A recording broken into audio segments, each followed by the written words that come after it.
of the night. How much evidence does it take? Um, the uh, I, whenever I choose when to cut it off, the sequence, it's really arbitrary. And sometimes aesthetic. Like I wanted to end on this certain sentence. So just wanted to say that.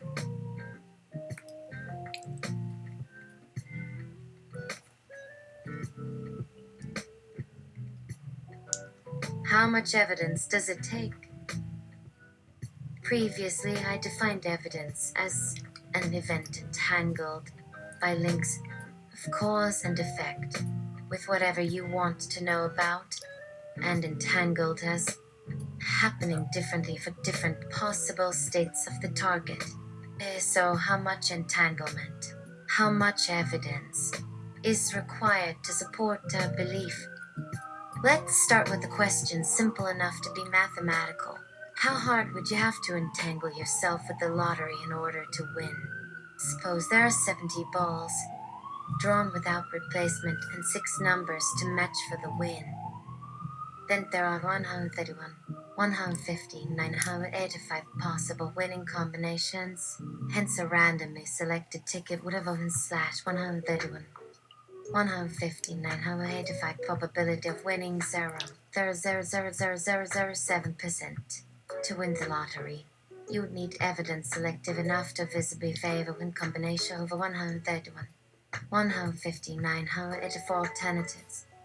Suppose there are some tests you can perform which discriminate probabilistically between winning and losing lottery numbers. For example, you can punch a combination into a little black box that always beeps if the combination is the winner and has only a 1/425% chance of beeping if the combination is wrong. In Bayesian terms, we would say the likelihood ratio is 4-1. This means that the box is 4 times as likely to beep when we punch in a correct combination, compared to how likely it is to beep for an incorrect combination. There are still a whole lot of possible combinations. If you punch in 20 incorrect combinations, the box will beep on 5 of them by sheer chance and average. If you punch in all 1/31, 1/50, 9/85 possible combinations, then while the box is certain to beep for the winning combination, it will also beep for 32, 7/78, 9/96 losing combinations and average. So this box doesn't let you win the lottery, but it's better than nothing. It lets you find out whether or not the numbers have been correctly drawn. The only evidence we have here is one probabilistic result coming out of 1/31, 1/50, 9/85 probabilistic states. That would be equivalent to betting on horse racing at 400. One against the favorite. Let us call this strategy E1. If E1 wins, you receive $100. If E2 wins, you receive $20. And if E3 wins, you receive $80. So the value of E1 over E2 is 3. 1. E2 has the advantage in absolute terms. Its payout is bigger when you bet on it. But overall, you make 1. 1 after taking into account the overall volatility of all strategies. This strategy doesn't pick the winner every time. That would be cheating. But if the outcome was ever in doubt, we know exactly how likely we are to get what we want. Returning to our previous discussion of Shannon entanglement, I guess we could say that for the simple strategy to win $1. $1 has to be entangled with each and every one of the $1/31. While 15, 9/85 winning combinations, said $1 entangled with all these possible lottery tickets. We can quantify this degree of entanglement using Shannon entropy. This is called the Shannon entropy statistic says in the math of things. Let us say that it takes 2 bits of information entropy to tell us if the ticket won or lost. The winner entails no information, a state that you can express unambiguously using no bits. Here says the winning strategy be $904 97 $4 66 66 settle for you. 20 million for settle for you every Colvis numbers. Since you've started in with all 15 now, A5 lottery tickets, now for $97 for tickets and handle that strategy. The strategy gives some winning tickets better than 50 odds. And as it stands, the strategy wins 71-30 after taking all into account. Note that you didn't simply maximize your return per ticket, maximizing your expected winnings after taking the costs and risks of betting on all strategies into account. And you did it just right. This would lead you to put your bets in place knowing that you'll make some money no matter what. And since this method wins, no matter who else decides to employ it, it's pretty cheap in comparison with all other strategies out there. Real life is nowhere close to this neat mathematical prediction. However, trying to fit 131, 150, 985 strategies together in a box of probabilistic prediction is what Bayesian mathematicians call inference problems. Hard tasks which don't generally yield definite results in one shot. Usually when we play a game and win, we had just the right luck or made some tiny and extremely unlikely blunder which killed the competition off, just when everything else fell into place for us. But those strategies you practiced doing things wrongly wouldn't always turn out as spectacularly as when everything just went exactly right. Hence you need some robust and fault-tolerant process that can grind through a whole lot of numbers without a whole lot of risk to make some very small payments, low probabilities times high payouts toward some larger goal. This can happen via many more possibilities than we just covered with our winning lottery strategy. Since all 1 out of 31, 1 out of 15, 9 out of 85 strategies can win or lose, we don't really know how much. Entanglement dollar, one out entangled with winning strategies must have had, so you can only get as far as computing dollar 9 out of 42, 4 out of $97 worth of strategies is winning by mere chance. The entire gamble isn't going to give you dollar 9 out of 42, 4 out of 97 after you win it once, since in general there aren't enough strategies combined to optimize a big lottery that often. You have to make use of all that stuff to allow you to take any great big bets into account, through putting up more chips over and over again. Hence, all of a sudden we are thinking about computing strategists winning their $1 million for multiple times with absolutely no cost? What if evidence were unreliable? Imagine a student who studies with her older brother. He sits across the desk from her and describes a geometric problem, sketching out various concepts. A long while of puzzlement on her part goes by. Finally, he leans toward her and says, "Think about it this way." With that, his hand, perhaps in her field of vision, twists so the paper she holds folds and reverses. Its geometry, its shape changed completely. I can do it elsewhere. That example demonstrates not only that cognitive biases can corrupt our perception and decision-making, but that even perfectly reliable information can be warped, apparently swallowed by another stimulus or influence. A text in the present reads differently from the same text seen earlier at a different angle and perspective. Just as a Swiss knife has no limited use in the mind of its user, we are never sure what we need in life until it becomes apparent that we face it, often in surprising and unanticipated circumstances. Likewise, if our definitions of relevant data change as we think about problems, and if that definition influences what information we hold, what evidence we claim as proof, and which countermeasures to apply, well, maybe all the questions will turn out different from those posed to begin with. Conformity to one's tribe and other groups. A compelling definition of a group changes how the members perceive their self-images. Some will thereby become outsiders with new goals. Others will instead believe themselves to have attained something others are trying to avoid.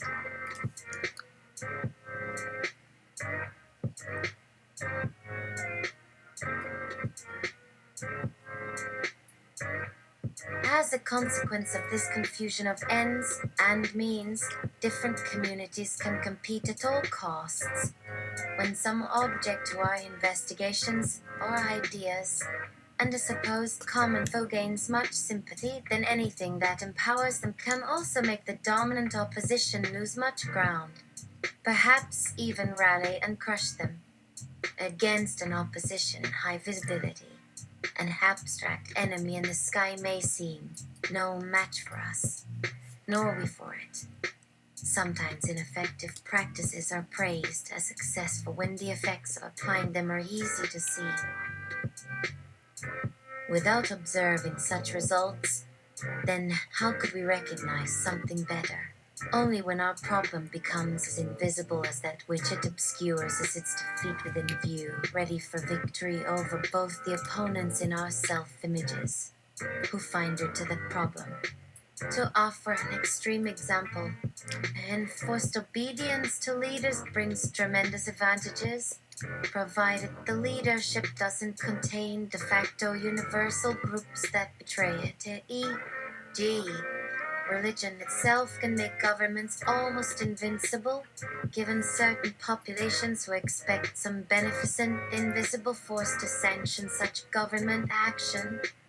One government is especially clever with its mechanisms in this regard, providing leaders who enact those mechanisms rather than merely call for their implementation.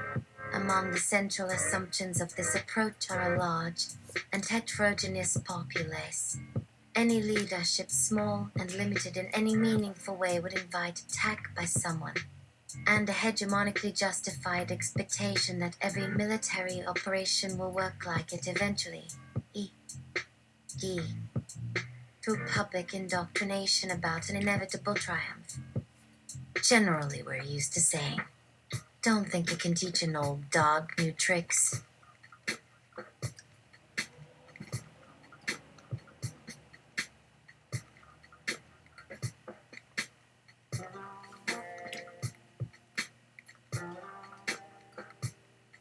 Oh.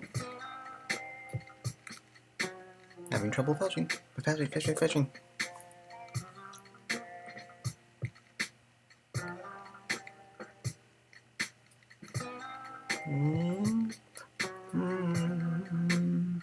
It's about time to wrap this up.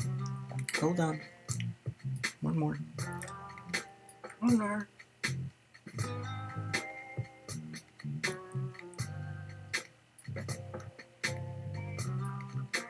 Instead, we say, "You can always teach old dogs new tricks, so there are never too many situations where learning takes place for nothing," when instead it could also take place forever much to everyone's delight, but when at a great cost in conflict resolution and the effort of self-image in groups which needn't have done what it was told. This has another subtle implication for understanding evidence and action. Often it will look to us, and at least seemingly look to us, that an intervention has prevented some sort of unwanted action depending on what we desire for ourselves. Yet maybe if the world changed that much, the needed actions could have never taken place, or if we simply could have envisioned those consequences from how they appear on their way to be, then why have we chosen such intervention to prevent their occurrence? Where instead would we have preferred to direct our minds? Looking to some desirable situation on their own, especially if there is uncertainty about that state's very existence, creates its own dilemma of risk, because either nothing we have is designed to handle an expectation of desired information's falsehood or something less. Or if we seek that information as part of the information to which we are open, we often run up against a complex boundary where we do not know which is the case. Perhaps the promised goal has indeed occurred, or maybe not at all. Then we become quickly stuck and short of inspiration, with no strong conviction available to draw on. Equally possible is the situation with much less forewarning, which happens just fine. Perhaps only with enough of a delay that we fail to think about it with immediate utility. maybe the missing piece we need does exist after all.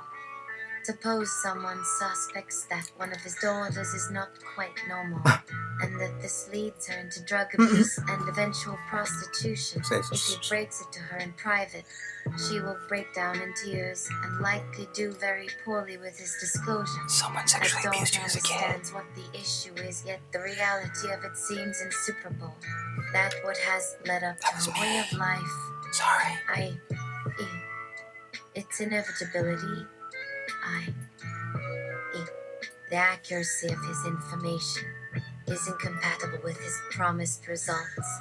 Under the circumstances, some forms of mental change will need to be thought out rigorously for one daughter, but not necessarily for another, whose predicted self-images have some better alternative. Namely, that in a social environment our prospects are significantly higher. The predicted consequence has just been faced, and no amount of suffering on the daughter's part can possibly mitigate its discovery. In this instance, there may be a comparatively strong justification for telling each of two daughters and comparing them based on how well their self-images look together. Instead, the social pressure against informing her strongly favors that this not be done, where the pressures for that same daughter to consider the details and modify herself favor doing just that, a cause and effect reversing its original course by that daughter's view, leading to a benefit for her from this form of personal insight. Now when evidence looks in different directions to arouse both hatred and fear, as though against it must always prevail over it, a blind need that cancels out of itself as an affliction in and of itself what seems reasonable to follow, is quite contrary. Don't think you can teach an old dog new tricks. In our mental defenses lies the evil within. Whenever there seems no power to guide our paths to heaven, we ourselves hold ourselves trapped as demons with a sea of clouds across which we must venture uninformed. Beware. Change can take place, but for now may only lead us into illusions about the world and us within it. To paraphrase Arthur Koestler in The Yogi and the Commissar, our desires can only change so fast.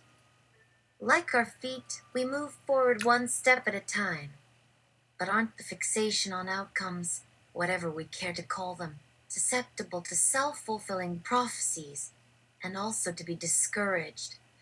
An audience's insistence on a favorable result, merely as a fantasy in itself, creates that expectation. Imagine being in a live role-playing game. If we discover what's coming next, the likelihood of us as players fulfilling that future goes way down, even if what comes after that does turn out as good. Okay. Good night.